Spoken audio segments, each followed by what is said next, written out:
H D. Kumaraswamy ಮತ್ತು ಸಂಬಂಧಿ ವಿರುದ್ಧ ಭೂ ಒತ್ತುವರಿ ಮಾಡಿದಂತಹ ಆರೋಪ ಕೇಳಿಬಂದ ಹಿನ್ನೆಲೆಯಲ್ಲಿ ಸರ್ವೆ ಕಾರ್ಯಗಳು ನಡೀತಾ ಇದೆ. ಇವತ್ತು ಎರಡನೇ ದಿನ ಕೂಡ ಸರ್ವೆ ಕಾರ್ಯ ಮುಂದುವರಿತಾ ಇದೆ. ಇವತ್ತು ಕುಮಾರಸ್ವಾಮಿಯವರ ತೋಟವನ್ನ ಕಂದಾಯ ಇಲಾಖೆ ಅಧಿಕಾರಿಗಳು ಸರ್ವೆ ಮಾಡ್ತಾ ಇದ್ದಾರೆ. ಬಿಡದಿಯ ಕೇತಗಾನಹಳ್ಳಿಯಲ್ಲಿರುವಂತಹ ಕುಮಾರಸ್ವಾಮಿಯವರ ತೋಟ ರೆವಿನ್ಯೂ ಇನ್ಸ್ಪೆಕ್ಟರ್ ಪ್ರಕಾಶ್ ಅವರ ನೇತೃತ್ವದಲ್ಲಿ ಆಗ್ತಾ ಇದೆ. ಪಕ್ಕದ ಜಮೀನಿನ ಮೂಲ ಮಾಲೀಕರನ್ನ ಕೂಡ ಸ್ಥಳಕ್ಕೆ ಕರೆಸಿ ಪರಿಶೀಲನೆ ಮಾಡ್ತಾ ಇದ್ದಾರೆ. ಆ ಸರ್ವೆ ಕಲ್ಲಂತ ಒಂದಿರುತ್ತೆ, ಅದನ್ನೆಲ್ಲ ಇಟ್ಕೊಂಡು ಅದರ ಆಧಾರದ ಮೇಲೆ ಡಾಕ್ಯುಮೆಂಟ್ನ ಬೇಸಸ್ ಅಲ್ಲಿ ಇದು ಕಾರ್ಯ ನಡೀತಾ ಇದೆ. ಆಧುನಿಕ ಸರ್ವೆ ಉಪಕರಣಗಳನ್ನು ಯೂಸ್ ಮಾಡ್ಕೊಂಡು ಮಾಡ್ತಿದ್ದಾರೆ. ಕೇಂದ್ರ ಸಚಿವ ಕುಮಾರಸ್ವಾಮಿ ವಿರುದ್ಧ ಬಹುದೊಡ್ಡ ಮಟ್ಟದಲ್ಲಿ ಕೇಳಿಬಂದಂತಹ ಆರೋಪ ಇದು. 14 ಎಕರೆಗೂ ಅಧಿಕ ಸರ್ಕಾರಿ ಜಮೀನನ್ನ ಕಬಳಿಕೆ ಆಗಿದೆ ಅಂತ ಆರೋಪಿಸಿ ಸಮಗ್ರ ತನಿಖೆ ಆಗಬೇಕು ಅಂತ ಆರೋಪಿಸಿ 2014ರಲ್ಲೇ ಲೋಕಾಯುಕ್ತಕ್ಕೆ ಕಂಪ್ಲೇಂಟ್ ಹೋಗಿತ್ತು.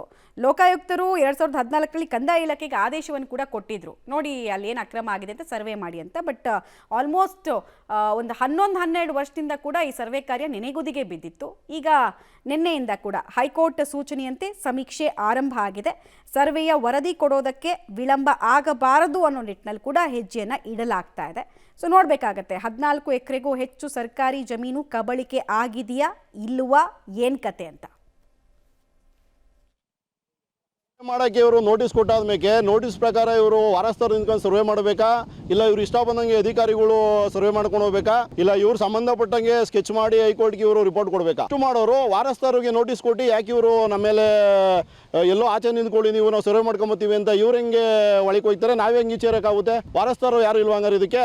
ಇವ್ರು ಇಷ್ಟ ಬಂದಂಗೆ ಸರ್ವೆ ಮಾಡಕ್ಕೆ ಮಾತ್ರ ಅಧಿಕಾರಿಗಳು ಕೈವಾಡೋ ಜಾಸ್ತಿ ಆಯ್ತು ಇದರಲ್ಲಿ. ಅವ್ರು ಇಷ್ಟ ಬಂದಂಗೆ ಸರ್ವೆ ಮಾಡ್ಕೊಂಬರ್ರಿ ಅಂತ ಯಾರೋ ಇಲ್ಲ ಜಮೀನು ವಾರಸ್ಥರೋ ಇನ್ನೊಬ್ಬರು ಹೇಳಿರಬೇಕು, ಮಾಡ್ಕೊಂಡು ಹೋಗ್ತಾ ಇದ್ದಾರೆ. ಇವರು ನಮ್ಮನ್ನು ಇಲ್ಲಿ ಕೈ ಬಿಟ್ಟಿದ್ದಾರೆ, ನಮ್ಗೆ ಇದು ಪರಿಹಾರ ಸಿಗೋ ಡೀಟೇಲ್ಸ್ ಕೊಡ್ತಾರೆ. ಚೇತನ್ ನೇರ ಸಂಪರ್ಕದಲ್ಲಿ ಜಾಯಿನ್ ಆಗ್ತಿದ್ರೆ. ಚೇತನ್, ಈಗ ಸರ್ವೆ ಮಾಡಬೇಕು ಅಂತ ಹೇಳಿದ್ರೆ ಅಕ್ಕಪಕ್ಕದ ಜಮೀನಿಂದ ಹಿಡಿದು, ಓಕೆ ವಿನಯ್, ಈಗ ಸರ್ವೆ ಮಾಡಬೇಕು ಅಂತ ಹೇಳಿದ್ರೆ ಅಕ್ಕಪಕ್ಕದ ಜಮೀನಿಂದ ಹಿಡಿದು ಎಲ್ಲಾ ಮಾಲೀಕರನ್ನ ಕೂಡ ಕರೆಸಬೇಕಾಗುತ್ತೆ ಸ್ಪಾಟ್ ಅಲ್ಲಿ. ಬಟ್ ಬೈಟಲ್ಲಿ ಮಾತಾಡ್ತಾ ಇದ್ದವ್ರು ಕೇಳಿಸ್ಕೊಂಡ್ರೆ ಬಹಳಷ್ಟು ಅಸಮಾಧಾನವನ್ನ ಸರ್ವೆ ಪ್ರಕ್ರಿಯೆಗೆ ಸಂಬಂಧಪಟ್ಟಂತೆ ವ್ಯಕ್ತಪಡಿಸ್ತಾ ಇದ್ರು.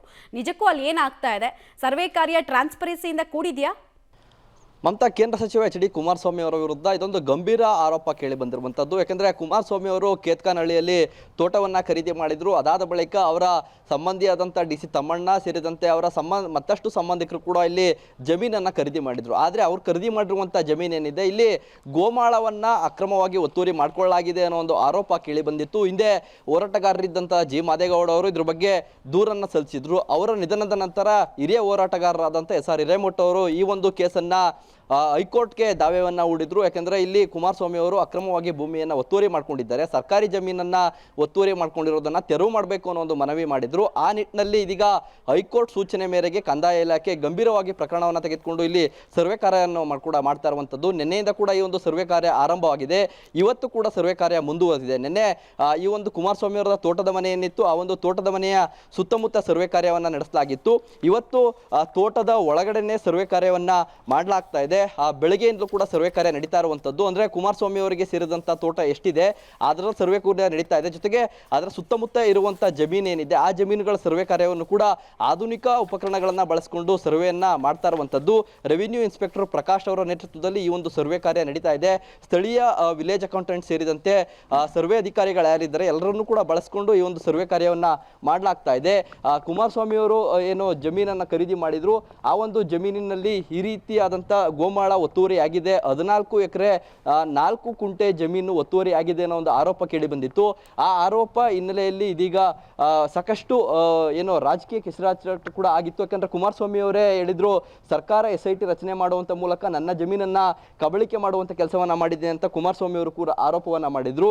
ಆ ನಿಟ್ಟಿನಲ್ಲಿ ಇದೀಗ ಎಚ್ಚೆತ್ತಂತ ಕಂದಾಯ ಇಲಾಖೆ ಸರ್ವೆ ಕಾರ್ಯವನ್ನು ಕೂಡ ಮಾಡ್ತಾ ಇರುವಂತದ್ದು. ಆದ್ರೆ ಸರ್ವೆ ಕಾರ್ಯ ಏನೋ ಟ್ರಾನ್ಸ್ಪರೆಂಟ್ ಆಗಿ ಆಗ್ತಾ ಇಲ್ಲ ಅನ್ನೋದು ಕೂಡ ಇಲ್ಲಿನ ಜಮೀನಿನ ಮೂಲ ಮಾಲೀಕರ ವಾದ ಆಗಿರುವಂಥದ್ದು. ಯಾಕಂದ್ರೆ ಕುಮಾರಸ್ವಾಮಿ ಅವರಿಗೆ ಹಿಂದೆ ಜಮೀನನ್ನ ಏನ್ ಮಾರಾಟ ಮಾಡಿದ್ರು ಅವರು ಇಲ್ಲಿ ಬಂದು ಹೇಳ್ತಾ ಇರುವಂತದ್ದು, ಇಲ್ಲಿ ಸರ್ವೆ ಕಾರ್ಯ ಟ್ರಾನ್ಸ್ಪರೆಂಟ್ ಆಗಿ ಆಗ್ತಾ ಇಲ್ಲ, ಹಾಗಾಗಿ ಇದ್ರ ಬಗ್ಗೆ ನಮ್ಗೆ ಸಾಕಷ್ಟು ಅನುಮಾನ ಇದೆ ಅನ್ನೋ ಒಂದು ವಿಚಾರಗಳನ್ನ ಕೂಡ ಹೇಳ್ತಾ ಇರುವಂತದ್ದು. ಹಾಗಾಗಿ ಇದು ಮುಂದೆ ಯಾವ ಹಂತಕ್ಕೆ ಹೋಗುತ್ತೆ ಅನ್ನೋದನ್ನು ಕೂಡ ಕಾದ್ ನೋಡ್ಬೇಕಾಗಿದೆ. ಮಮತಾ, ಧನ್ಯವಾದ ವಿನಯ್ ತಮ್ಮೆಲ್ಲ ಮಾಹಿತಿಗಾಗಿ.